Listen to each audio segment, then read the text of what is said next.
want to talk about is there hope for America? And obviously we're here gathered on the anniversary date of September 11, when we all remember where we were, what we were doing. I was actually preparing for a federal court hearing on September the 12th. And I remember I was sitting in my office preparing for the federal court hearing that was actually going to take place in Orlando, and saw that there was something going on in the TV. We all heard the TV. Well, we actually got a call from one of the wives of one of our attorneys whose child was at home, and he was watching the TV, and instead of the children's stories, it turned to this news, and the child started crying because he wanted the children's story back. And so the mom came in there to find out what was going on and saw what was happening, called us. We turned the TV on. And I know every one of you have stories about where you were and exactly what was happening. And if you were actually watching the TV when those towers began to collapse, it was something unreal, out of this world. A lot has happened since September 11. One of the first things that happened after September 11 is I flew out of the Orlando International Airport just the week after. I flew to another place out of the state, and the Orlando International Airport was like a ghost town. It was virtually unoccupied. There was hardly anybody there. Very few flights were going in or out. And if you've ever been to the Orlando Airport, it's always hustling and bustling, very full of people. But it was like a ghost town, very eerie. And of course, everyone was worried about getting on another plane. What was going to happen was something similar going to happen to another plane. One of the things that happened after September 11 is that you didn't hear a lot from the ACLU for a little while. The ACLU kind of stayed in the shadows while everybody invoked prayer and invoked God. And we saw national telecast of our president and also people all over the United States praying. We even, in fact, if you go back to Ground Zero, and I was there just a few weeks ago, just before the Republican National Convention, went down there and visited Ground Zero, and that iron I-beam cross is actually mounted right there in Ground Zero, and it is still there even to this day. But everywhere in the country and everywhere in fact, the world, people were talking about God and talking about prayer. And there was a different attitude. You remember the Arnold Schwarzenegger movie that was going to come out that called Collateral Damage was put off, and it was not shown in 2003. It was moved to 2004. And some of the movies that people watched were no longer entertaining. And in fact, a lot of our attitudes and our thinking began to change. People were friendly. Even in New York City, they were friendly, when they typically may not have been necessarily wanting to stop and talk to people on the sidewalk. But you know, sometimes we as people, we have a tendency to forget. And now in 2004, we are entering into probably one of the most bitter battles that we have seen, and in the next 2 months we'll see with regards to the presidential election. In the next 50-some days or so, we'll probably see more bitter personal attacks than we've ever seen in any presidential election. We're going to see more kinds of lies and more kinds of allegations thrown up against the wall, so that some people hope that some of these lies and allegations will stick, so that one particular ideology can gain over another ideology to the sacrifice of individual people's reputation and souls, and to the sacrifice of everything else. A lot of the things that we originally experienced post 9/11, we have forgotten. In fact, when I was at Ground Zero just a few weeks ago, there was a woman that was dressed in a rainbow skirt or having a rainbow flag, and she was obviously promoting the homosexual lifestyle, and she was rallying against being in Iraq, saying how horrible it was to be in Iraq. Well, interestingly enough, I had just come from a meeting with the assistant to Paul Bremer, who went to Iraq for 15 months. And he was telling us some personal eyewitness stories about his very first day in Iraq and his very last day in Iraq 15 months later, after Saddam Hussein and his regime had been toppled. And one of the things he said is after Saddam had been captured, he was sitting around a table with the governing council, and there were two women sitting at that table, and he asked them how they felt about when Saddam Hussein was actually captured. And one person began to tell the story, and the other person began to tell a story. And the one person said that she immediately called her brother in another country who was living in Sweden. Well, the reason why he was living in Sweden is because when he was in the school system under Saddam Hussein's reign, he actually made some kind of joke about Saddam Hussein. And the next day, that was apparently reported by the teacher to the higher authorities and eventually to the governing authorities in Iraq. The next day, soldiers came into the classroom, pulled the boy out of the classroom, took him out, and made all of his classmates stand around him while they poured acid over his head, while they watched as punishment so that no one else would ever speak badly against Saddam Hussein. The reason why he is in that foreign country and why he's not living in Iraq is because he has been there for a number of years getting medical treatment. And when Saddam was captured, this woman who's now sitting at the governing council, after the fallen regime, was able to call her brother and tell him the good news about Saddam Hussein being captured. Yet she was protesting about why we are in a war against terror. Right across the street was a building protesting why we should be fighting terrorism. And yet this building obviously had windows blown out from it when the Twin Towers crashed. And now, just a few years later, apparently forgetting what happened on September 11. But you know, one of the things that we have really forgotten is about that wave of prayer that ultimately engulfed all of us because we really felt we were helpless, and indeed we were. And that's why we bowed down on our knees and we prayed, and everywhere you heard prayer, and that's why the ACLU was silent in the midst of that overwhelming public response to prayer. Is there hope for America? I think, in fact, there is. I'd like to begin my talk about why I believe there's hope for America by focusing on a couple of verses in chapter 36 and 37 of the book of Isaiah. It's a very interesting story. It's a story about King Hezekiah, who was a king in Jerusalem. And during his reign, the king of Assyria, by the name of Sennacherib, in chapter 36, decides to come and capture King Hezekiah in Jerusalem. Now, by the time he had already come to King Hezekiah, he had already developed a very successful track record. The king of Assyria had already captured all, it says, the fortified cities. All the cities that were fortified and that were able to put up resistance, he had already captured. It was a couple of dozen cities that he'd already captured. In fact, I believe it was 46 cities he had already captured. 46-0 was his record. And talk about terrorism.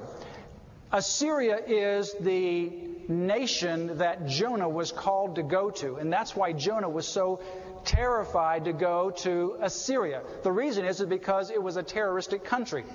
Whenever it would capture the opponents, it would literally impale some of the leaders of the opponents on a stick and put them out in front of the actual fort as a symbol that if you resist the king of Assyria, then this is what we will do to you and to your family. Not unlike the mentality of the monster Saddam Hussein as he killed and gassed his own people.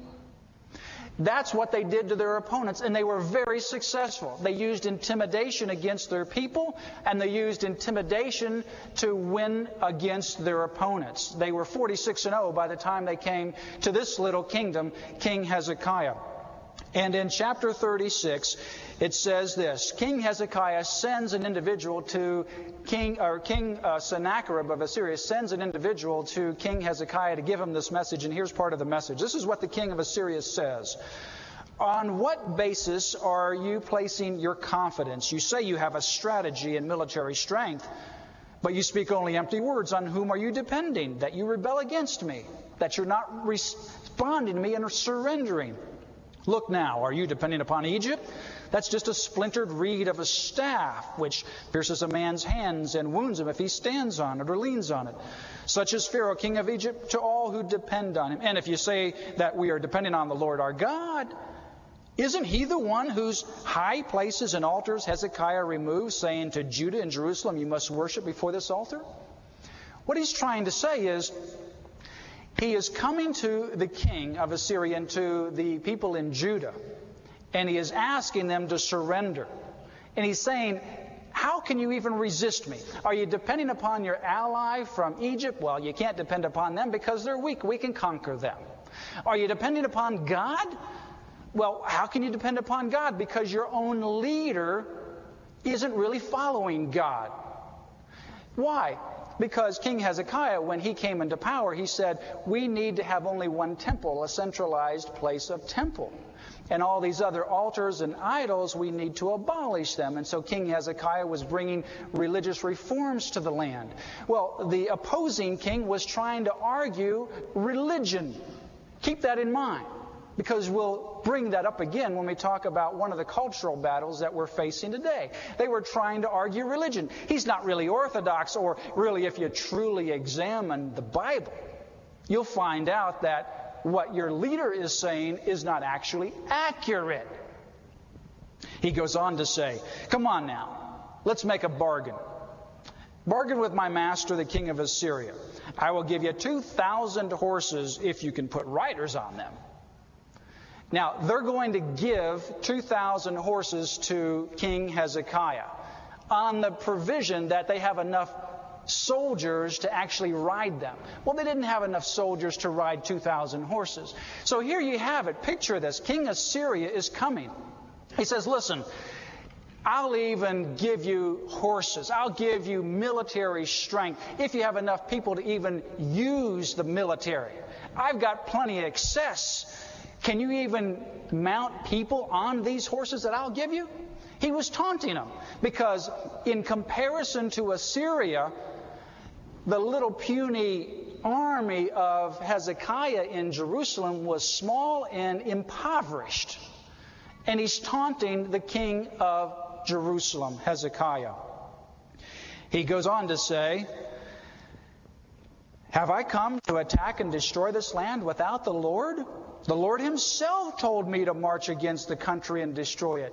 Not only is he questioning the religious direction of the country of Jerusalem, he's telling them God has ordained that the king of Assyria is supposed to destroy you. God, he's saying, is on my side, the side of the Assyrians. He goes on to say, don't let Hezekiah deceive you. He cannot deliver you. Do not let Hezekiah persuade you to trust in the Lord when he says, the Lord will surely deliver us. The city will not be given into the hand of the king of Assyria. He goes on to say this, let's make a bargain. I'll be tolerant toward you. Make peace with me, he says, and come out to me. Then every one of you can plow your own fields. You can drink water from your own cisterns. And then I'll come and I'll take you to a land of your own, a land of grain and new wine, a land of bread and vineyards. Be tolerant of us. Kind of assimilate with our ways. Yes, I'll displace you and I'll change your culture, but everything will be fine. Just follow my advice and change your direction. I'll take care of you. If you don't resist, you'll live. If you don't resist, yes, we'll displace you culturally, but everything will be fine. Well, what was King Hezekiah's response to it? In chapter 37 it says, when King Hezekiah heard this, he tore his clothes and put on sackcloth and went into the temple of the Lord. Then Hezekiah is told by the prophet Isaiah, and this is very important words. Isaiah 37 and verse 6. Isaiah, the prophet, gives this message to Hezekiah. Do not be afraid of the words that you have heard. He goes on to give admonishment to Hezekiah. And he ultimately then gives this prophecy. Hezekiah prays to the Lord. Hezekiah says, God, you're a God that's enthroned on the heavens. You stand between the angels. You've made heaven and earth. Lord, give ear to me. Look at this land and hear us and intervene in our situation.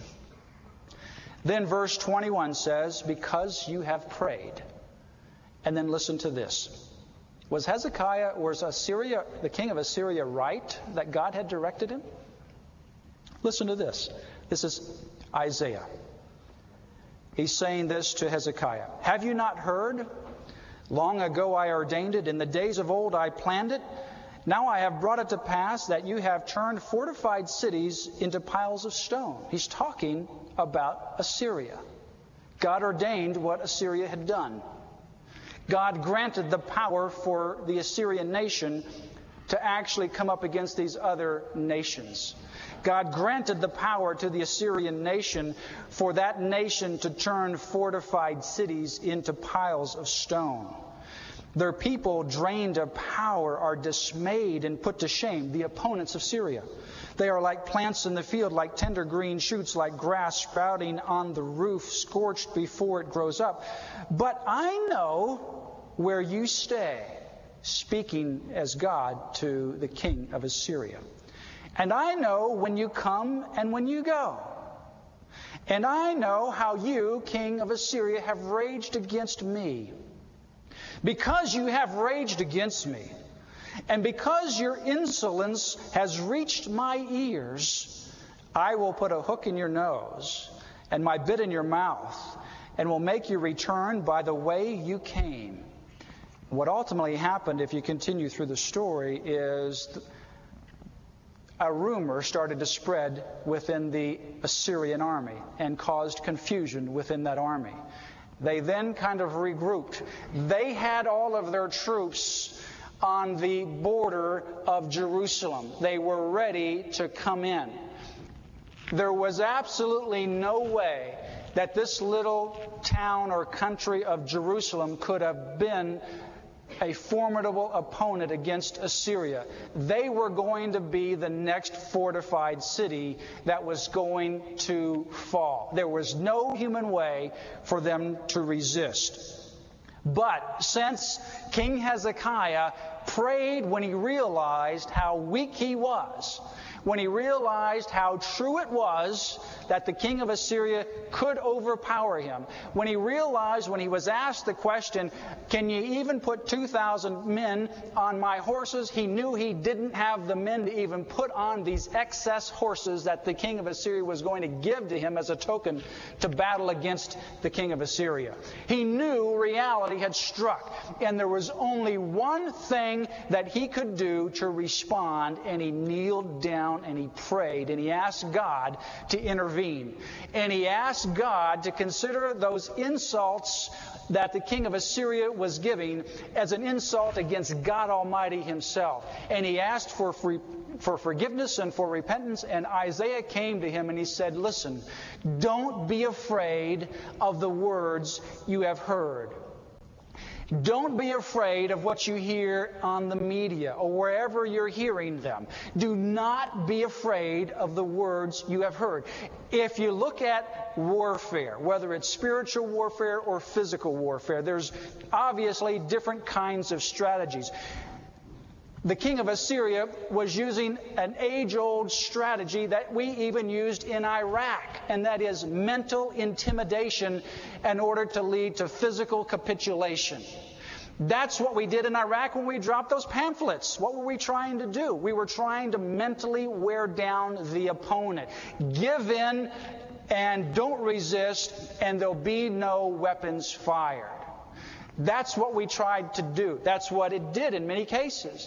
The king of Assyria tried to do the same thing. He tried to attack them mentally, and he tried to intimidate them by standing on the very edge of their country with an overpowering force that obviously could take the nation of Jerusalem. Then he tried to meddle with their minds about their religion. Well, maybe their leader is not religiously correct. Or maybe God is on my side, not on your side. How do you know that what you're saying is biblically true? And when he couldn't intimidate him mentally, Isaiah told the king of Jerusalem, don't be afraid of the words you have heard. That led to repentance. That led to prayer. And what ultimately happened is this rumor took place. As a result of the rumor, then the armies got confused. Then God sent an angel into the Assyrian camp, and when they woke up, 185,000 soldiers were dead the next morning. And when they saw that, They all fled back to their country and went back home. The interesting thing is that this king, who was so powerful, who God had actually allowed a certain parameter of movement to be able to capture these fortified cities, ends up at the end of chapter 37 worshiping in his own pagan temple. And while he's worshiping there, his sons come in. And while he's praying to a foreign pagan god, his sons murder this king Sennacherib, the king of Assyria, in his own pagan temple. And that's how chapter 37 ends. It is a chapter of irony that starts out with overwhelming force against a puny opponent and ends with the most powerful man on earth being killed in the most ignominious way by his sons in his own pagan temple. Don't be afraid of the words you've heard. The difference between good and evil triumphing is one person who's willing to take a stand for Jesus Christ and make a difference. It's not by power nor by might, but by my Spirit, says the Lord. God also wants us to get out there and do something. He wants us primarily, obviously, to get down on our knees and to pray. He also wants us to impact the community. You cannot be renewed in your mind when Jesus Christ renews your mind and creates a brand new creation in you. You cannot be renewed internally without ultimately renewing the culture. It is a natural consequence. There is no dichotomy between being renewed and just hearing the gospel versus going out and impacting the community. When you are renewed internally, you will renew and touch those things around you, beginning with your family, beginning with your home, beginning with your community, beginning with the nation. One difference stands between good and evil. One difference in the case of the defeat or ultimately the victory of Jerusalem was one person who wanted to stand in the gap for Jesus Christ, in that case for God, who prayed to God for forgiveness. Even in this city, in the greater Milwaukee area, one little person by the name of Morgan Nyman was one individual who stood in the gap. She and her family wanted to stand in the gap when Morgan, as a second grade girl, wanted to pass out Valentine cards, and the school told her she couldn't because they were religious, and therefore it was a separation of church and state. Morgan and her family said, no, we want to stand up and stand in the gap. We filed a federal lawsuit on behalf of a second grade student, one of our youngest students. We actually have filed a lawsuit, believe it or not, on behalf of a kindergarten student. That's our youngest client we've ever had. We have actually represented and do represent a person who was in kindergarten. He's not in kindergarten anymore. But the second youngest was Morgan Nyman, who was a second grader. We've represented people in fourth grade, fifth grade, and so forth. So if you say you can't make a difference, then think about a kindergartner making a difference. Think about Morgan Nyman making a difference. After we filed a federal lawsuit, the news here in the greater Milwaukee area pictured Morgan Nyman's card that said, Jesus loves you, pass it on. It was the front page news on the Milwaukee Journal-Sentinel. And it was the top story in the local newspapers, where the news actually pictured the school, said the school would prohibit Morgan Nyman from passing out these Christian Valentine cards, and then would picture little blonde-haired Morgan Nyman, and then picture the card, Jesus loves you, pass it on. You know, Satan is absolutely a fool. You don't pick on a second grade girl who wants to pass out Valentine cards. You just don't do it. The only reason he wins is because we allow him to, because we default, and that's why he wins. We don't stand in the gap. We were able to resolve the case and win the case. The Barbara Wigg case is another case. Barbara Wigg is a school teacher. We just won that case a week ago out in Sioux Falls, South Dakota. It is now a watershed victory that will be used all over the country. It is the first time that a court has ruled that a public school teacher immediately after the last bell can walk down the hallway and participate on the same campus with the same students teaching the Bible in a Good News Club program on the same public school grounds. The first case in the country.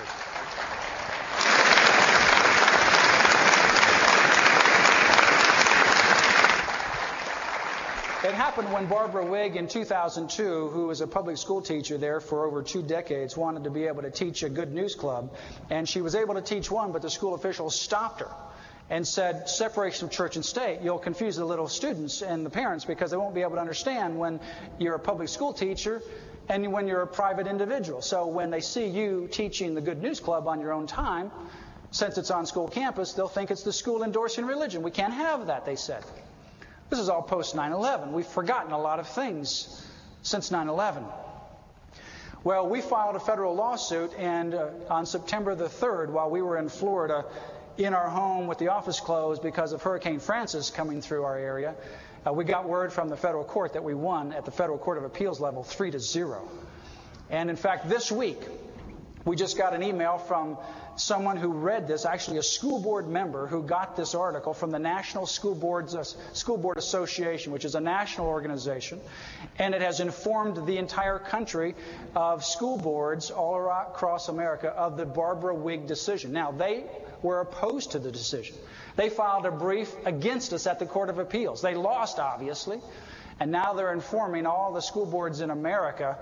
And I just got this email forwarded to me by a school board member who is a friend of somebody who knows Liberty Counsel, and that person forwarded it to me. So now that word has gotten through all the school boards in America that public schools, we've literally turned the clock back essentially to the 1960s or before. In the 1960s, the Supreme Court said that a public school teacher couldn't stand up in front of the classroom and recite the Lord's Prayer, couldn't read from the Bible devotionals. Well, between the time the first bell rings and the last bell rings, that's still true.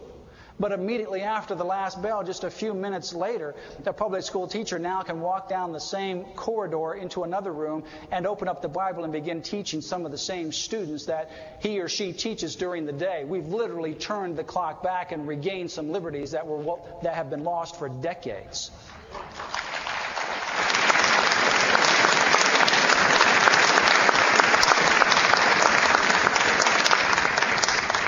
I spoke at Child Evangelism Fellowship's National Conference this year, and will speak at the International Conference next year.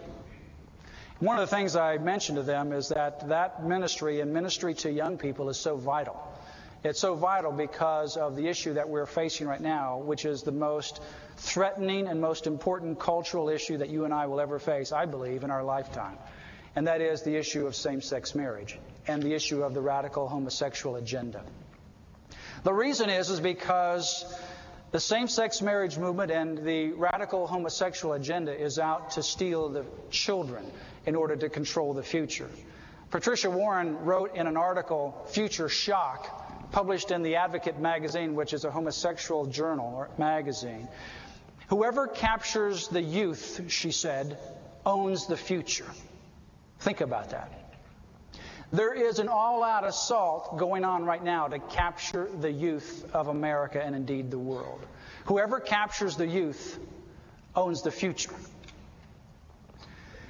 They are targeting, in many situations, young students as young as 5 years old. You don't have to take my word for it. You can go to their websites. You can go to the glisten.org website or the pflag.org website, where they have recommended reading for children and where they talk about what they want to do in terms of their curriculum in the public schools. And unfortunately, they've been very successful in getting some of this curriculum into the public schools, where they actually target people as young as 5 years old. And they want 5-year-old children in the public schools to be taught about finding their gender identity. And they say that it's important for boys and girls to explore their sexuality at 5 years old to figure out what their gender identity is. And that it is beneficial, they say, for people to experiment in same-sex relationships because it is less threatening to one another. And it is actually beneficial for adults to be able to lead them through that gender identity discovery period. They are targeting the youth because they know that whoever captures the youth owns the future.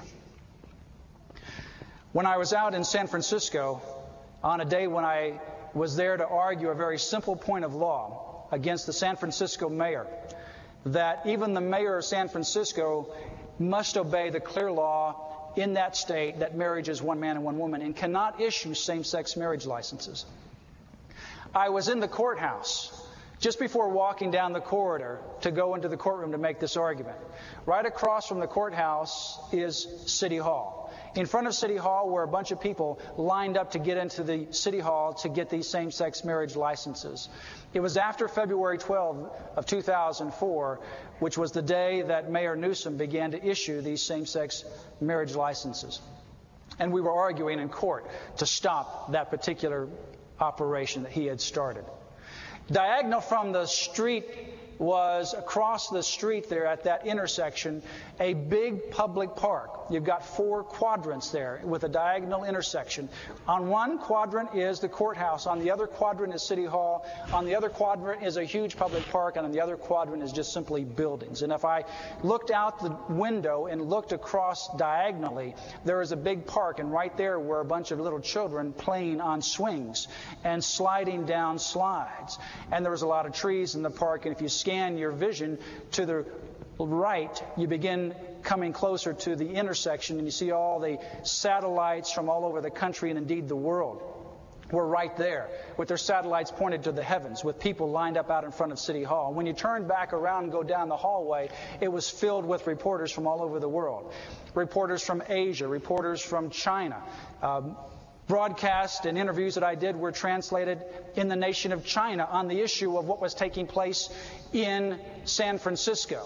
Broadcasts that I did were translated in foreign languages all over the world because they were interested in what was going on in San Francisco on this issue of same-sex marriage. Arguing a very simple point, but one of the things that struck me that I'll never forget is I was only a few hundred yards from children who were innocently playing on these swings and slides, unaware that a cultural earthquake was taking place, and that right across from that tranquil park was rebellion and same-sex activity, where one of our attorneys after the hearing actually received a death threat. Right there beside the children in the public park. And when I came back to Orlando that evening on the red eye and got there the next morning, that vision of those children has never left me. And I ultimately said, we've got to return. We've got to battle this everywhere for the sake of these children. It's why I wrote the book Same-Sex Marriage with the subtitle, Putting Every Household at Risk. And I talk about that particular scene in chapter 1. And I do believe that same-sex marriage is going to put every single household at risk. You ask, well, how can same-sex marriage threaten our country? You ask, well, do we need a federal marriage amendment? How does it affect children? And is it a winnable battle? On the theme of what I'm talking about is there hope for America? You bet it's a winnable battle. But let me tell you why we need to be concerned about it before I talk about why it's a winnable battle. We need to be concerned about it because same-sex marriage is not going to threaten my marriage with my wife, Anita. Nothing is going to come to my wife. But it will affect the culture, and that's what I'm concerned about. Same-sex marriage is a policy that essentially says that gender is irrelevant for the raising of children. And yet we know that there's over 10,000 scientific and sociological research studies that say that moms and dads are essential to the raising of children, that children do best when they're raised with a mom and a dad. We know, for example, that there are thousands of studies that factor out of the equation economy, so that the extra income of a dual-parent household is not factored in.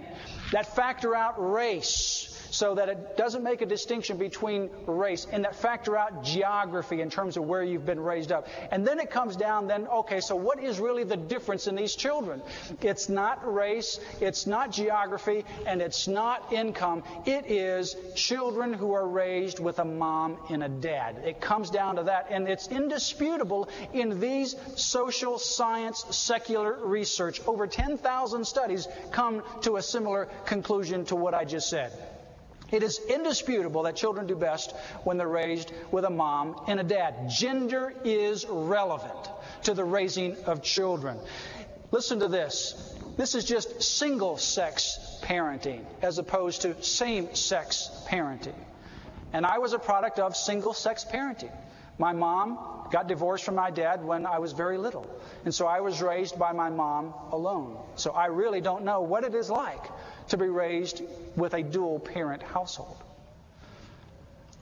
So I'm not trying to say to those who are raising children in single-parent households something negative against the children or the parents, because I would be speaking against my own mom. I want to say that the church ought to come together and understand the struggles and the difficulties that single parenting actually does. It creates a much harder and higher burden for the parent. And we need to come around and rally against and protect and to help those families to be strengthened. But it is undisputable, nevertheless, that here's the results. On average, with some exceptions, but on average, the results of single-sex parenting. Children who are raised in single-sex parents' homes with one mom or one dad only, but not dual parents, not moms and dads, have on average lower grades, have on average less education, have on average less income once they reach adulthood, on average have higher juvenile delinquency, on average have increased risk of death. Listen to this. During the first year of life is increased by 70%. I'm not making these up. These are scientific studies that have searched all of these different kinds of issues. Are likely more so to die of sudden infant death syndrome, are more likely to be hospitalized from a pedestrian accident, are more likely to take drugs, consume alcohol, or take tobacco, are more likely to suffer from mental depression or physical illness, are more likely to suffer physical or sexual abuse. Girls raised by single-sex households, particularly with moms only and without the dad, are more likely to engage in sex earlier on in adolescence and more frequently. You could go on and on and on about all of the ramifications that happen with single-sex parenting. Let me tell you what. Duplicating the sex doesn't change the results. It may change income, but these studies have factored out income as a determining factor. It is not income that makes girls raised by mothers only without dads around more likely to engage in sex during their adolescence. It is not income that does that. It is the absence of a father that does that. It is not income that ultimately puts people in jail when they have only a mom, particularly males, without a dad. It is not necessarily income. Sometimes income can lead to that. But you can go to any jail. You don't have to read all these scientific research studies that I've read, which we document in the book Same-Sex Marriage. All you have to do is go to any jail. I just ask you to go to any jail in any place. Go to the men's section. Go to the violent crime section of the jail and ask them one question. Did they have a good relationship with their father? Was their father even present? And you will almost universally hear the answer. Dad was not around. Dad was simply not around. There is a correlation between the results of crime and the breakdown of the moms and dads raising children. There is a direct correlation. When you tinker with the first form of government between a man and a woman raising their children and channeling their sexual activity towards one another and investing their lives in their children, when you tinker with that, you tinker with every societal structure. You make your neighborhoods less secure. You deteriorate the actual quality. You decrease your actual gross national product. You dumber down the institutions.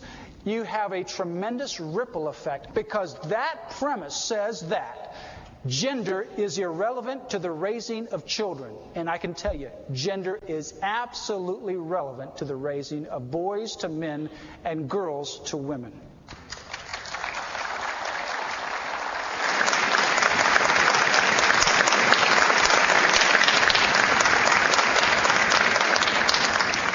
Malachi chapter 4, verse 6 talks about turning the hearts of the fathers toward the children so that you can break the curse. What is the curse? It's the curse that happens when the family breaks down. It's inevitable. It'll happen. And when you destabilize the family unit that God ordained as the first and crowning act of His creation, as the crowning act of His creation, all the beautiful things that He created. Imagine every beautiful scenery, every magnificent thing in the universe. The crowning act of His creation was creating man and woman. He knew what He was doing. He hasn't changed His mind. He hasn't decided something different. Same-sex marriage is literally the abolition of gender. Now you say, now how can you abolish gender? How can you abolish gender when you look around and it's obvious that there's men and there's women? How do you abolish gender? And why do you want to have gender abolished? Why do they want to abolish gender? They want to abolish gender because of the stereotypes, they say, that gender portrays. Men stereotypically act certain ways sexually. Women stereotypically act certain ways sexually. So if you abolish the gender concept, you abolish sexual restrictions. They no longer talk about just this quietly. It's very open.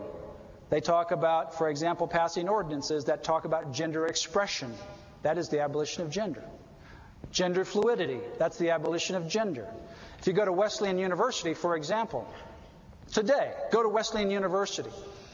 And if you went there and you wanted to fill out an application for their dorms, it no longer has M or F, or male and female, when it asks you information. You no longer put a little check mark by M or F.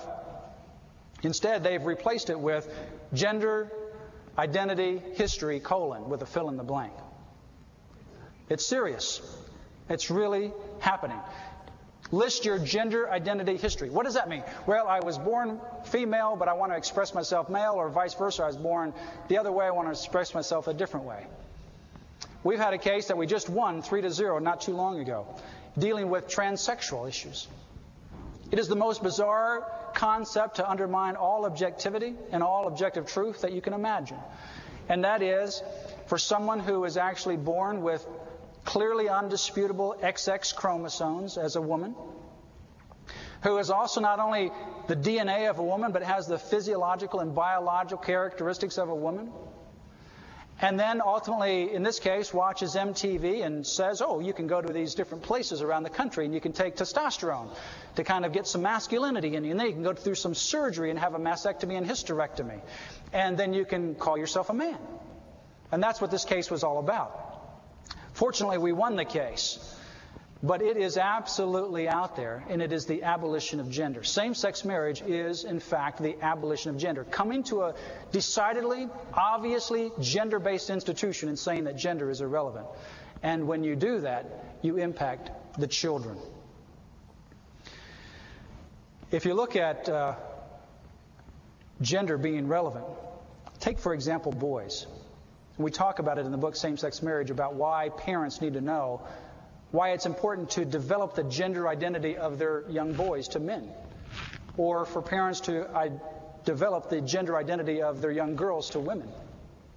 Let me just give you an illustration of boys when we talk about it in more detail in the book. And it is this. Between the ages of 18 to 36 months, boys begin to understand they're a little different than mom. They're naturally bonded with mom, obviously, as are girls. But between the ages of 18 to 36 months, they begin to comprehend their world, and they begin to realize they're a little different than mom, that they're more like dad. So there is a natural transference of bonding from mom, and mom ought to encourage that, not hold it in, but encourage that transference of bondage to dad. And dad ought to encourage that as well. And it is in those tender years, as they start to develop that maleness concept, that they ultimately find out and they grow into who they are as a male. And then, if that is damaged, and it can be damaged in a lot of different ways. It can be damaged where someone is fairly sensitive, and for example, it can be damaged by sexual domination of the same sex. A relative, maybe even the dad, sexually abuses the boy, or somebody else sexually abuses the boy. It can also happen in many other ways, where a dad just simply is just absent or very domineering against the boy and always puts the boy down. Maybe the boy's not good in certain areas, and constantly puts the boy down. So what ultimately happens is the boy then begins to not be able to assimilate with this maleness, but he's got this male feeling, but he can't assimilate with it. And so he ultimately begins to fear it. But that which he fears, he eventually begins to idolize. And then he begins to actually put it on a pedestal and begins to actually make it more into a super male figure. You remember the song Macho Man? Why do you think that song is named Macho Man? Why do you think when they portray that on videos, it is a very domineering man who's dressed either in military garb or police garb or dressed in leather, who's a domineering kind of male? Because it has been idolized and ultimately elevated to a level of a super macho kind of figure. And so male homosexuality ultimately is having relationships with a male to fill the maleness that is not there, that is not developed because it has been damaged.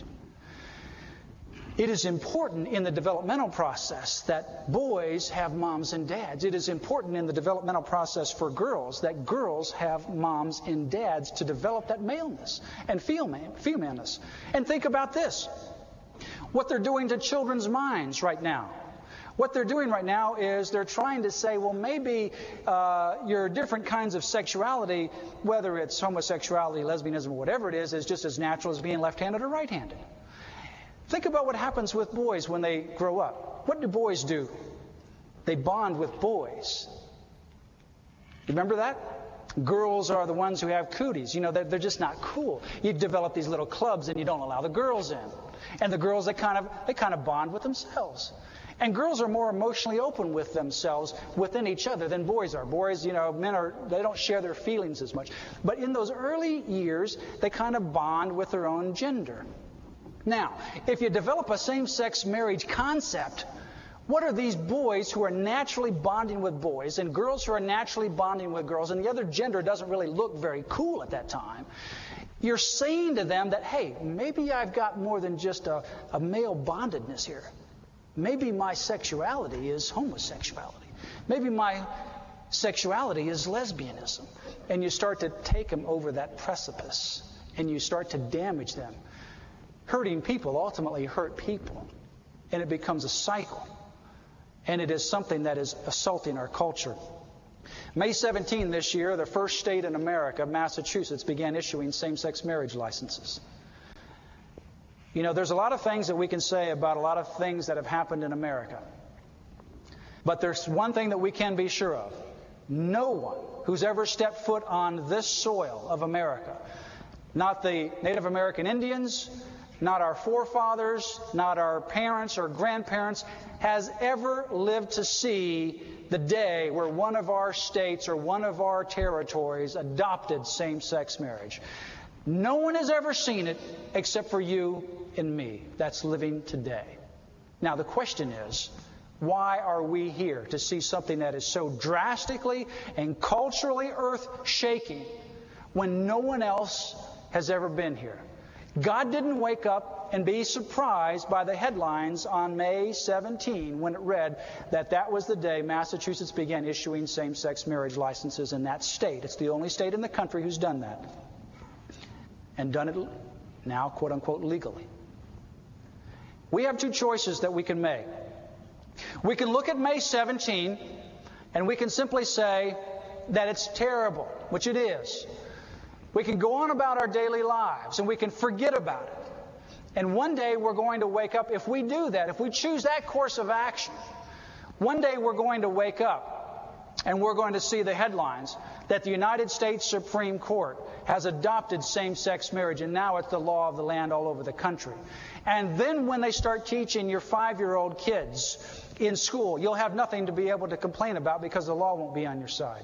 When, like they've done over in Sweden, and they put a pastor in jail for 30 days because he spoke against homosexuality, and they start doing that here in America, you won't be able to complain because that will be the law of the land. If you choose the course to do nothing, and the Supreme Court adopts that, then we will not have any recourse because that will be the law of the land. The opposite side of this issue, those that want to push this homosexual agenda, agenda intend to vilify you and me.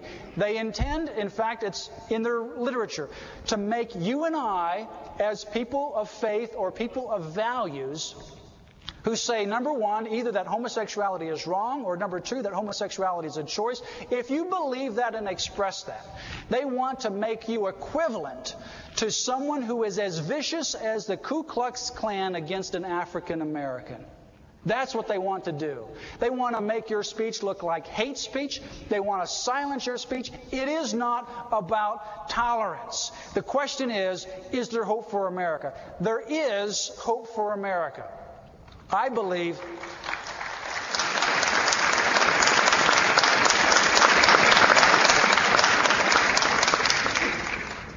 the same-sex marriage agenda to just be one of the cultural wars and the big major cultural war that you and I have to be involved with. We don't have a choice. We simply can't say we're going to ignore it because it'll come to you. It's going to be in your face whether you like it or not. I know I don't like to talk about it. I didn't ever think back in the mid-1990s I'd have to write a book about it. I didn't think I'd have to research about transsexualism. I researched some of the most awful material that you could imagine last year when I was researching transsexual sex surgeries. I never thought I'd have to be researching that kind of thing. I never thought I'd have to be speaking about this kind of thing. And I don't like to. But I can tell you what, we don't have a choice. Because it is coming to you whether you like it or not. You have only one choice, and that is a choice to resist. And there's two ways to resist it. Obviously, the way that Hezekiah did it was prayer. The other side was powerful. The other side was victorious. The other side was assaulting the borders. The other side was taunting. The other side tried to wear you down mentally in order to get you to capitulate physically. The other side was playing mind games with you. The other side was ultimately trying to play religious games with you by either questioning the religious leaders or their so-called religiosity, or ultimately saying, well, gosh, the Bible doesn't really deal with this, or God is love, or Jesus is love, and therefore we ought to all accept one another. They also said back then, just join us and be tolerant of us. We'll displace you, no doubt, but you'll live happily ever after. That's what was happening to King Hezekiah and the people in Jerusalem. They had no opportunity physically to resist. That's what they're trying to do to us. Through the liberal media and through the cultural assault of the airwaves, they are trying to wear you down mentally in order to make you capitulate physically, but don't let them do it. Do not be afraid, as Isaiah said, of the words that you have heard. What Hezekiah did in response when he heard all of these assaults, he got down on his knees and he prayed. We need to be a nation like we were close to post 9/11, and that is a nation of prayer. And God, despite the odds, can ultimately turn the corner. But you know also, I think that the same-sex marriage agenda has pushed too fast, too rapidly. And now they are at their Achilles heel, their weak point. It may seem to you that they are powerful. But from my perspective, they are extremely vulnerable at this moment of history. They are at their most vulnerable spot right now, at this moment of history, not at their strength. You may see all these things on the media. Yes, we see what happened in Massachusetts. But you know, we stopped the mayor in San Francisco. We stopped the mayor in New York. But you're going to continue to have all these assaults against you. Don't be afraid of the words that you've heard. Remember those words of Isaiah. Why do I think they're at their most vulnerable spot? Because had they gone methodically slowly, they could have probably over a 5 to 7 year period picked and chose their battles carefully and generally wore us down, both in the legal system and on the media airwaves, so that we would just capitulate. But what happened was a couple of things occurred last year with the Lawrence versus Texas decision on this sodomy statute in Texas. Then last year with the Massachusetts decision. on November 18 of 2003. Then, most particularly, February 12, when Mayor Gavin Newsom did his radical act of changing the marriage licenses on his computer and giving them out like candy. And then on May 17, when the Massachusetts Supreme Court decision became effective. And now, since then, there's been about 40 or so court cases that have been filed. We're involved in virtually every one of them to defend marriage. But they have rapidly increased their agenda so fast that it has been pushed down the throats of the majority of Americans who say, no, enough is enough. Now you can go to airports and you can fly through Texas and bump into somebody who's some person from a rural farmer that comes up to you that says, I'm not someone who is particularly religious.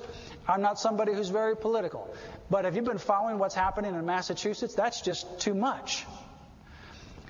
Bill Federer, who is running for Congress in Missouri, in a very Democratic area of the state, he can go to the farmer out there, and his opponent is pushing transsexualism. Well, somebody out in the cornfield is going to scratch their head and say, you know, I'm not going to be able to sit down and support that transsexual stuff. They may not be political. They may not even profess to be religious. But the majority of Americans are getting revolted. It's like pushing something down someone's throat too fast and you have a gag reflex. You want to vomit. That's what America is doing. That's why we have seen so many states amend their constitutions. We've already had Missouri go to the polls and by a vote of 71% amended its constitution to ban same-sex marriage. Louisiana is going to the polls, and it is now anticipated that it may pass by as much as 80% on September the 18th when they go to the polls. November the 2nd, you have, in addition to those two states, you also have 11 other states that are going to the polls to amend their state constitutions on November the 2nd. You have the issue of marriage igniting the churches of America. You had the marriage issue shut down the Senate telephones for several days at a time. Their voicemails were so clogged they couldn't even exchange inter-office voicemails.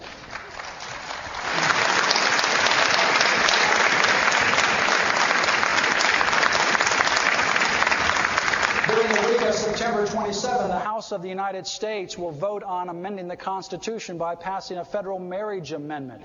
Now, don't be discouraged if it doesn't pass. But what will happen is, if it doesn't pass, then those people who are up for election on November 2nd must not be returned to office.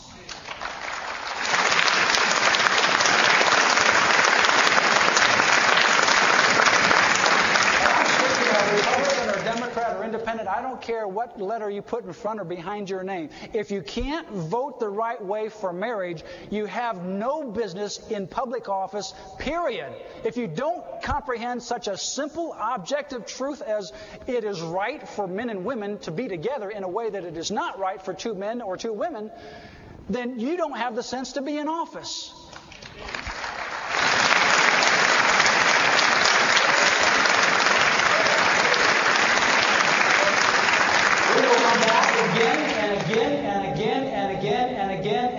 Until we win this battle. We have no other option.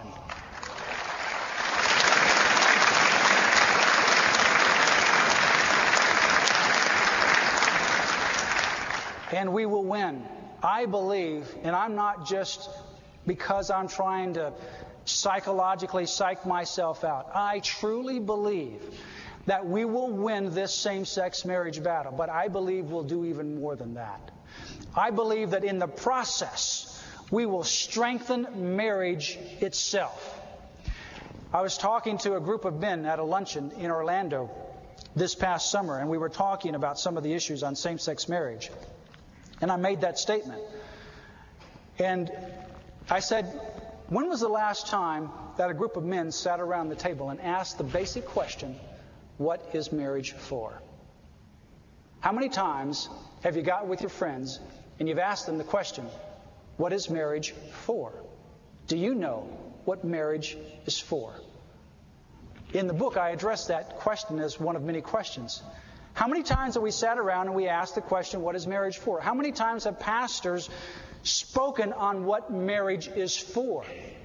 How many times have we actually tried to encourage and strengthen the marital bond? I believe that this attack on same-sex marriage, this same-sex marriage agenda, is the marriage debate itself. It is not a tangential issue. It is, in fact, the marriage debate. We either win or we lose marriage in general if we win or we lose same-sex marriage. I believe that we will win the same-sex marriage battle, but I believe we will also strengthen the marital institution and the family unit in the process of defeating what was intended for evil. God will turn what was intended for evil into something that is magnificently good.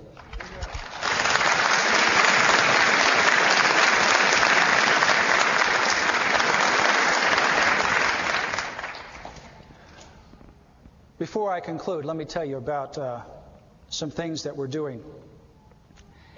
Obviously, you're familiar with Liberty Counsel, and we have been around and we've been litigating since 1989, defending religious freedom, the sanctity of human life. We didn't defend traditional family values in the early 1990s. It wasn't until the mid-1990s that we added that third category, because it became so prominent and something that we had to defend. It wasn't something that we started Liberty Counsel about and said we're going to defend marriage. But it's now something that we're very much defending marriage. If you look at what's happened in our history, the 1980s was the decade of Christians getting involved in politics. That was the decade of Ronald Reagan coming to office. That was the decade of Pat Robertson running for President of the United States. That was the birth decade of the Christian Coalition that ultimately was spawned after Pat Robertson ran for office as President of the United States. What happened in the 1980s is Christians began to get active in the political arena, in the social arena. They began to pass various kinds of laws. But what happened then was that these laws were constantly ruled unconstitutional by courts. It wasn't until the 1990s that Christians began to step into the court arena. Liberty Counsel was one of the first organizations that started in 1989, and the decade of the 90s was the judicial arena. And the 1990s began to spawn a lot of great activity. We had the equal access cases that were spawned in the 1990s for Bible clubs. They began to spawn all over the United States. And from that, we ultimately had, in 2001, the Good News Club case at the United States Supreme Court that was based upon the decade of the 90s and the precedent that was set. If you think about the ACLU, they've been around since the 1920s. They were around in the 20s, the 30s, the 40s, the 50s, the 60s, the 70s, and the 80s, and we still didn't show up in court. It wasn't until the 1990s. The whole religious movement of being in the courtrooms is only 15 years old. It's not very old. But in that 15 years, we've been able to gain a lot of good precedent and gain a lot of ground. But at the end of the 1990s, I began to think we need to do something broader. Obviously, we need to have revival. Obviously, the pastors need to preach the gospel and not seeker-friendly messages as so many people try to present today. They need to preach the gospel truth.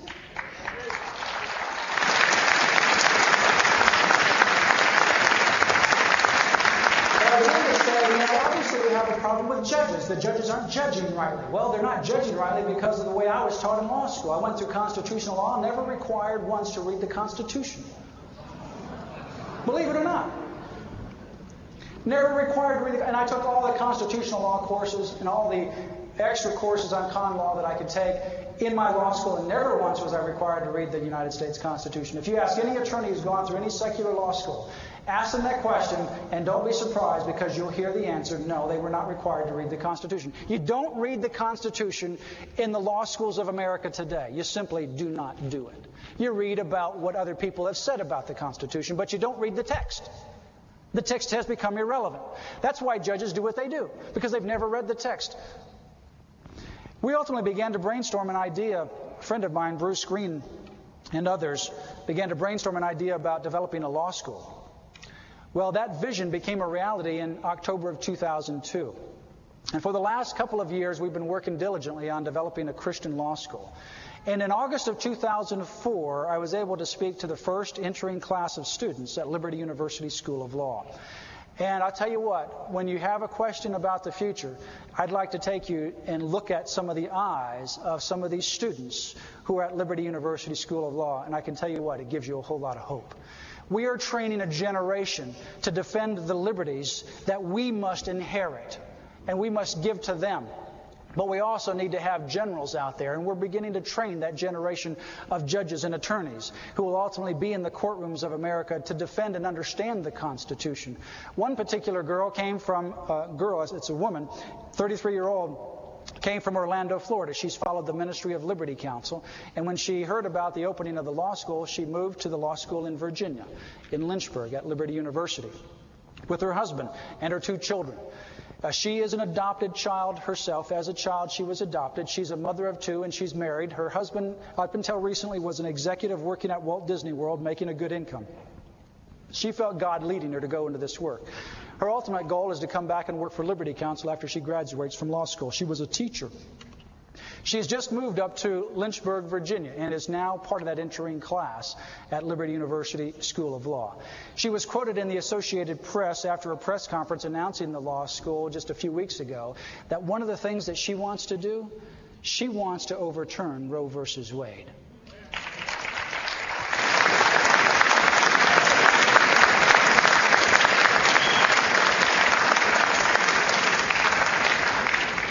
You know what? I believe that by God's grace, that the Lord tarries long enough, we will ultimately have a Justice of the United States Supreme Court who has graduated from Liberty University School of Law.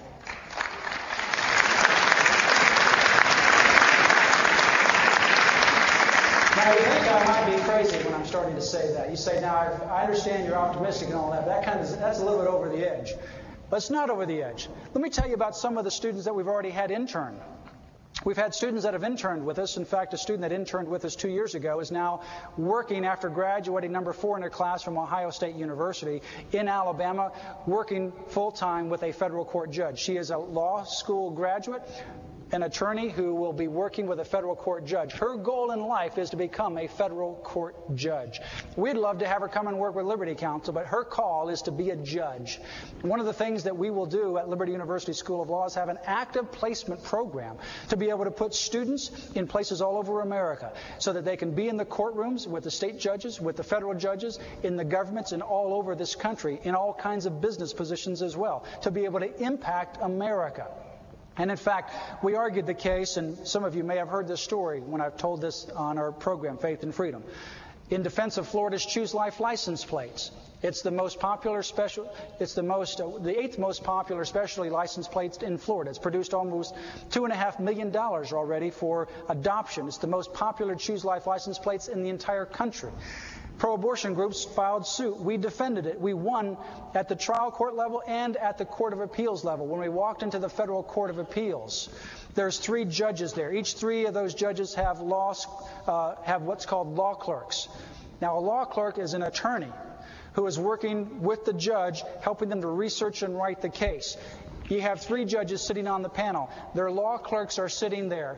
These are graduated law school students. 2 of these law clerks had already gone through our training program. Now, that's before Liberty University School of Law was even started.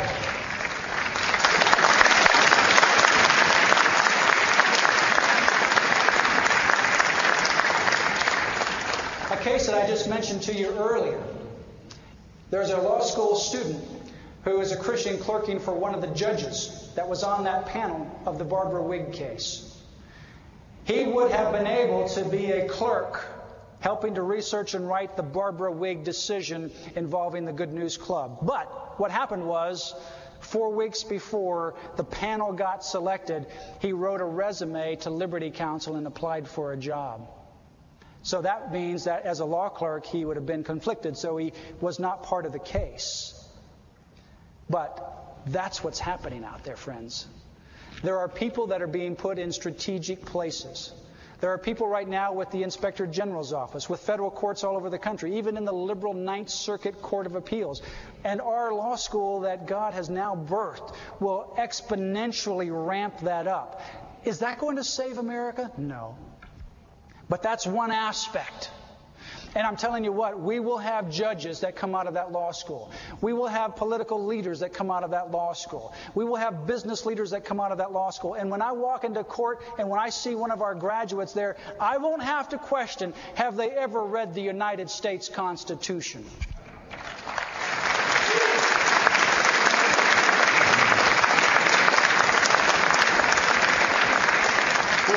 have just started a law school or a branch office of Liberty Counsel at the law school in Lynchburg, Virginia, and we've also started what's called the Center for Constitutional Litigation and Policy. The center is a training and education component not only for law school students at Liberty University, but also for law school students other places. Also for attorneys. We're getting ready to have an attorney training seminar at the end of September for attorneys all over the country.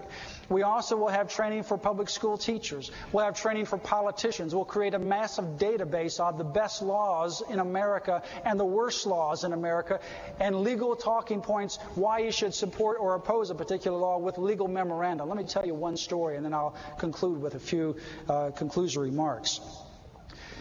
We would have a federal hate crimes law in America right now if it weren't for a couple of incidences that happened in the fall of 2000.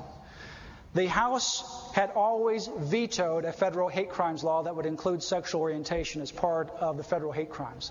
But the Senate had always passed it, but it always got defeated in the House. What happened was a congressman from my state, who, by the way, was just soundly defeated in the primary against an opponent Republican who is very pro-life, very pro-marriage, and was opposed to adding sexual orientation to a protected class, soundly defeated this guy because of that issue.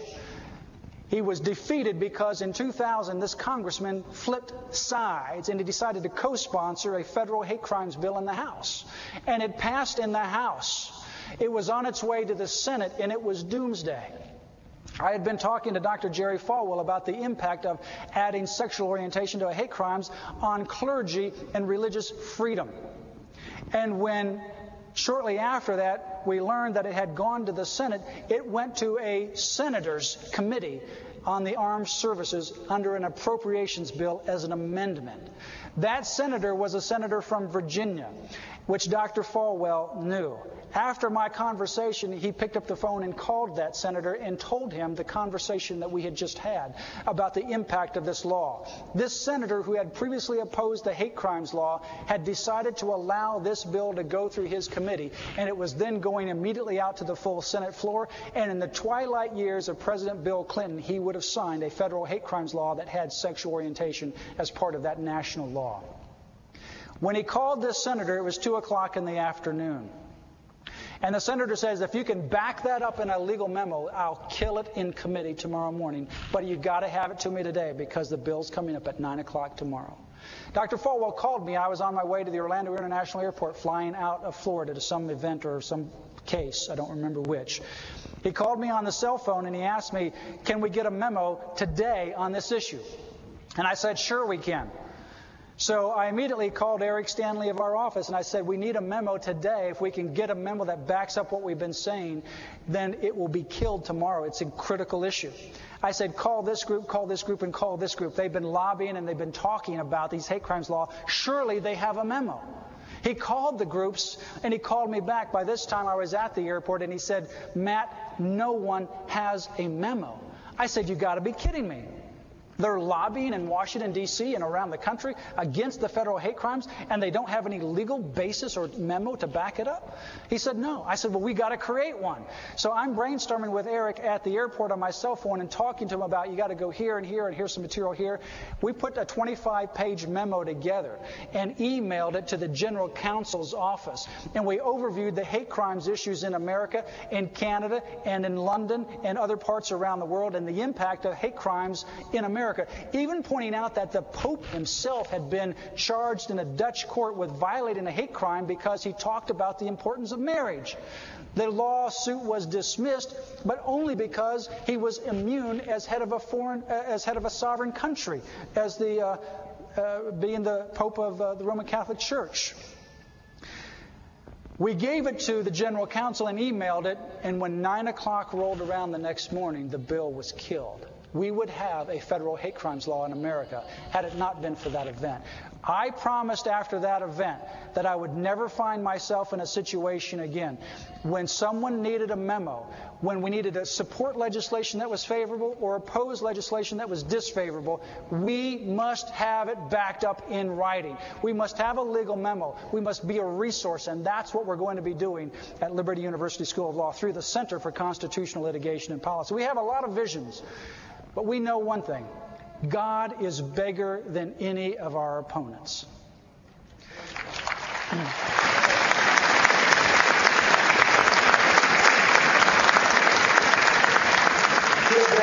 a few moments.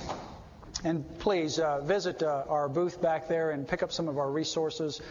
I would hope that everyone would actually get a book, Same-Sex Marriage, not because I wrote it, but because I believe this issue is critical. You know, the Exodus was an event that God intended to liberate His people from Egypt.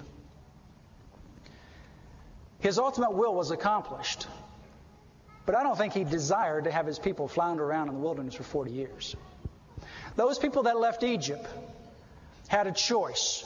They could have gone from Egypt directly into the Promised Land in a matter of a few weeks or at the most a few months. But the difference why they ultimately mostly died in the wilderness is because most of them didn't have faith except for two, Joshua and Caleb.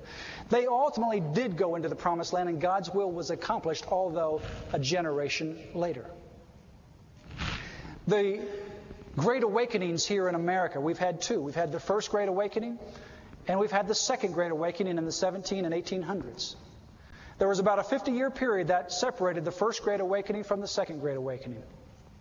Second Great Awakening and one of the Great Awakenings there, if you're in the middle of the two, if you're after the First Great Awakening, where revival just spread through the land, and you're in the 48th year, and you give up, unaware that you're 2 years away from a Second Great Awakening. Who knows whether there's a Third Great Awakening around the corner? I don't know whether Christ is going to come tomorrow or whether there's going to be another revival before Christ comes. What I do know is God has called us to occupy. And finally this. I was speaking in Midland, Texas, talking about why I believe there's hope for America, why these battles that we are involved with are winnable, and giving one illustration after another. And a person in the back during question and answer time stood up and asked me a question. He said, "How can you be so optimistic when so many bad things are happening in America?" And I said, "Let me give you an illustration." I said, "Assume that you like to watch football. And here I'm going to have to assume that you like to watch the Green Bay Packers. Assume that you like to watch the Green Bay Packers. But you have some other kind of conflict in your schedule, so you couldn't watch the Green Bay Packers game. So what you did is you videotaped it. You went away, and before you got back to watch it, somebody, doggone it, they just leaked out the score to you. You know, you just ruined it for you. They gave you the score, and your team won. Well, you know, that's good, but you really wanted to be part of the game. You wanted to watch. You wanted to get the thrill and get the excitement at the very end. Well, you still want to watch the game just for the entertainment purposes. Let me ask you a question, I said to this guy. I said, assume that your team is down by 21 points. Let me ask you, would you get discouraged? The answer is obviously no, because you know the outcome of the game. You know, after I gave that illustration in Midland, Texas on Friday, I actually flew to Liberty University in Lynchburg. I was there for homecoming, which will take place in October this year again. My wife and I were watching the Liberty Flames play football, and it was a terrible first half, and it was a terrible third quarter. And the third quarter came around, and they had gotten the VMI had gotten another touchdown, and we were just really far behind, so we just said, let's leave. You know, I had just made this illustration Friday night. This is Saturday. I said, let's leave. Let's leave. So we got there. We left. Bruce Green, the dean of the law school, was there with his son. He decided to leave. But instead of us, we went to bed when we got home. He and his son stood up and watched the game on TV. We got up the next morning, came around the breakfast table. We're staying with Dean Green. And he said, you know, Liberty University won the game last night. I said, you got to be kidding me. And it was all in the last part of the fourth quarter. That was the most exciting time. Man, had I known that, had I had trust in the Liberty Flames football team, I would have stayed there. I missed the best part of the game. It looked doomsday to me. That's why I left. But you know what? No matter how doomsday it looks to you, God is still in control.